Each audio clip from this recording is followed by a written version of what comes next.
Hello my students, मैं आपका स्वागत करता हूं अपने यूट्यूब चैनल डीसी अकेडमी में।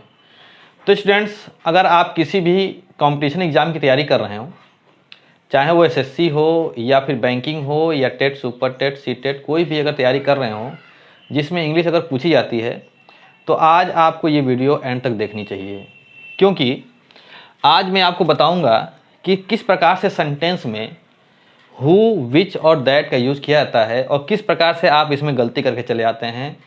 सामने आपके सेंटेंस दिया होता है जिसमें कॉमन एरर्स के अकॉर्डिंग जो है दैट का यूज़ में दिया होता है, हु का यूज़ दिया होता है, विच का यूज़ दिया होता है, जो हम जान नहीं पाते हैं और हम गलत करके चले आते हैं। तो अगर आप चाहते हैं कि आपके एग्ज़ाम में रिलेटिव प्रोनाउन से संबंधित अगर कोई एरर आ जाता है तो आपको कैसे उसको 100 में 100 करेंगे, यानी कैसे उसको पूरा सॉल्व करेंगे। अगर इस वीडियो को अगर एंड तक देखेंगे तो आपको ये अच्छी तरीके से समझ में आ जाएगा कि रिलेटिव प्रोनाउन का सेंटेंस में यूज किस प्रकार से होता है। तो आइए देखते हैं रिलेटिव प्रोनाउन को। तो देखिए, रिलेटिव प्रोनाउन जो होता है वो बेसिकली 5 होते हैं, जिसमें हु, विच, दैट के साथ साथ वाई और वॉट भी आते हैं। लेकिन हमें ज़्यादातर जो है हु और विच और दैट के बारे में जानना है, क्योंकि यहाँ से ही गलतियाँ ज़्यादा पूछी गई हैं। तो देखिए, हु, विच, दैट, इन तीनों का जो हिंदी अर्थ होता है वो जो होता है, क्योंकि ये सेंटेंस में सब्जेक्ट का स्थान लेती हैं या सब्जेक्ट के लिए यूज़ की जाती हैं, ठीक है ना। जैसे कि आप देख सकते हैं सेंटेंस नंबर 1 को लिखा है the boy came here is a player. तो यहाँ पर कह रहा है कि लड़का जो केम हियर आया था यहाँ पर, इज अ प्लेयर, वो है क्या है, खिलाड़ी है। तो यहाँ पर एज ए सब्जेक्ट के लिए यूज हुआ है। और वहीं पर इस सेंटेंस में देखा जाए कि आई हैव सन, मेरा एक पुत्र है, whom, जिसे, आई लव वेरी मच। तो whom का अर्थ क्या होता है, जिसे, और इसका क्या होता है, जो। तो ध्यान रखिए कि इसका ऑब्जेक्टिव केस जो होता है वो कहीं ना कहीं whom होता है। तो चलिए एक करके सभी सेंटेंस को समझते हैं कि हु, विच, दैट का यूज सेंटेंस में कैसे किया जाता है। अगर देखा जाए, अगर सही बात बताऊं आपको, तो हमें हु और विच के यूज से ज़्यादा हमको दैट का यूज देखना है, क्योंकि गलती दैट से ही आता है। तो देखिए, मैं आपको बता दूं कि जो हु का यूज होता है वो किसी पर्सन के लिए इस्तेमाल किया जाता है, किसी पर्सन के लिए, और जबकि विच का जो यूज होता है वो नॉन लिविंग या फिर एनिमल के लिए या छोटे जीव जंतु या प्राणियों के लिए विच का प्रयोग किया जाता है। तो भाई क्वेश्चन ये उठता है कि दैट का प्रयोग कहाँ करेंगे। तो दैट का प्रयोग कॉमन होता है, हु के लिए भी हो सकता है, यानी कि पर्सन के लिए भी दैट का यूज, और नॉन लिविंग और एनिमल के लिए भी हम दैट का यूज कर सकते हैं। तो कब कर सकते हैं हम दैट का यूज हु के लिए, और कब कर सकते हैं हम विच के लिए दैट का यूज, यानी कि हु और विच की जगह पे दैट का यूज हम कब कर सकते हैं, इन्हीं बातों को जो है आपको गहराई से समझना होगा, ठीक है। तो उसके लिए हमने सेंटेंस लिख रखे हैं। आइए देखते हैं सेंटेंस नंबर 3 को। तो आपने देखा, मैंने बताया आपको कि हु का यूज पर्सन के लिए और विच का यूज नॉन लिविंग एनिमल्स के लिए। तो यहां पर देखिए लिखा है द मैन, ये तो पर्सन है। यहां पर हिज डॉग, ये क्या है, ये क्या है, एनिमल है।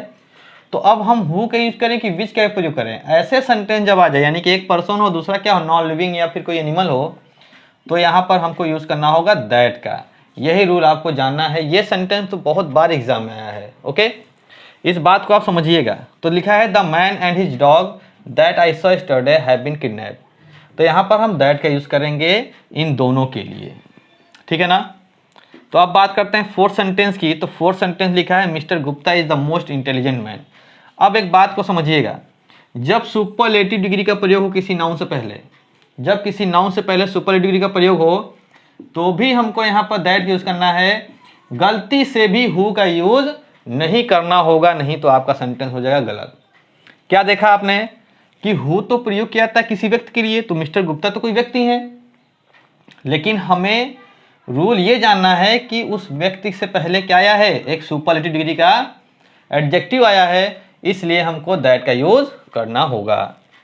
तो देखिए 5 सेंटेंस को देखते हैं और 6 सेंटेंस को देखते हैं और 7 सेंटेंस को देखते हैं। इन तीनों में एक सिमिलरिटी है, फिर भी ये रूल अलग अलग, इनका कैसे दैट और हु और विच का यूज करते हैं ये समझते हैं। देखिए, all are interested to do this work, इस काम को करने में जितने लोग इंटरेस्टेड हैं, कैन स्टार्ट नाउ, वो स्टार्ट कर सकते हैं। तो कहने का मतलब यह है कि काम कौन करेगा, कोई व्यक्ति ही तो करेगा ना। तो यहाँ पर आल किसी व्यक्ति के लिए हो रहा है, तो यहाँ पर हु और दैट में से आप कोई भी लगा सकते हैं। स्टूडेंट्स इस बात को आप ध्यान रखिएगा, क्योंकि ये सेंटेंस काफ़ी कंफ्यूज करता है कि सर बच्चे यही करते हैं कि दैट का यूज़ कर लेते हैं। अगर हु दिया हो तो उसको कह देते हैं हु गलत है, दैट होगा। पर हु भी सही है, हु भी सही है, क्योंकि ऑल के बाद यहाँ पर व्यक्ति को जो है प्रदर्शित किया जा रहा है, इसलिए हु और दैट में से कोई भी हम यहाँ लगा सकते हैं। चलिए बात करते हैं 6 सेंटेंस की। यहाँ पर देखिए लिखा है all glitters is not gold.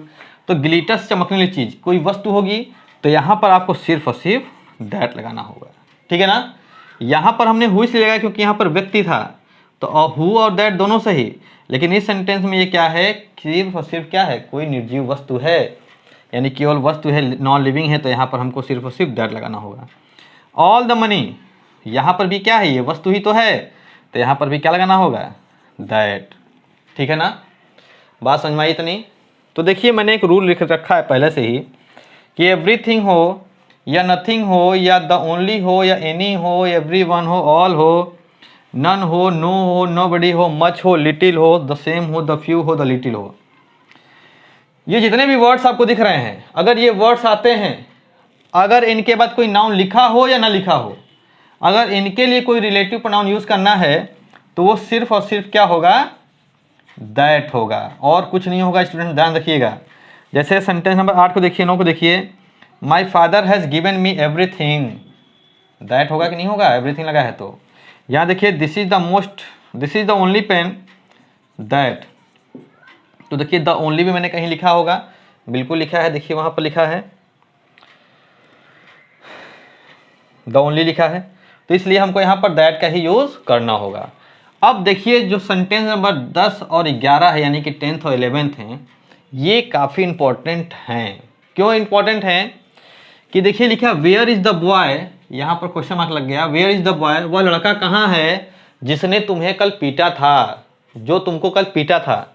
तो हम कहेंगे सर यहाँ पर तो हु लगेगा, बट गलत है भाई, यहाँ पर क्या लगेगा, दैट लगेगा। क्यों, क्योंकि अगर सेंटेंस किससे स्टार्ट है, क्वेश्चन वर्ड से स्टार्ट है, अगर क्वेश्चन वर्ड से सेंटेंस स्टार्ट है, यानी कि वाई फैमिली का अगर इंट्रोगेटिव सेंटेंस है, WH फैमिली का जिसको हम कहते हैं, तो भाई हमें यहाँ पर दैट लगाना है, आंख बंद करके दैट लगाइए, कोई भी और विकल्प यानी कि हु और विच को लिखने की जरूरत नहीं है, सिर्फ और सिर्फ दैट लगाएंगे हम लोग।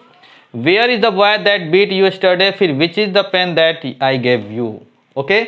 यानी कि ये WH फैमिली से अगर स्टार्ट होता है तो हमको क्या लगाना है, दैट लगाना है। WH फैमिली में क्या होता है, when, where, who, which, why, ये सब क्या होता है, WH फैमिली होते हैं। तो यहाँ पर हमको रिलेटिव प्रोनाउन सिर्फ दैट यूज करना होगा। तो ये इतने रूल और इतने सेंटेंस अगर आपने देखे हैं पूरा एंड तक की, तो मैं बिल्कुल गारंटी से कह सकता हूँ कि रिलेटिव प्रोनाउन से गलती आता है तो आपकी नज़र तुरंत उस पर जाएगी और आपका एक भी सेंटेंस जो गलत नहीं होगा। ठीक है स्टूडेंट्स, अगर ये वीडियो आपको अच्छी लगी है तो वीडियो को लाइक जरूर करिएगा। अगर चैनल पर पहली बार है तो चैनल को सब्सक्राइब भी करिएगा, और हो सके तो अपने दोस्तों को ज़्यादा से ज़्यादा शेयर भी कीजिए स्टूडेंट्स। तो स्टूडेंट्स देखने के लिए आपका बहुत बहुत धन्यवाद। Thanks for watching.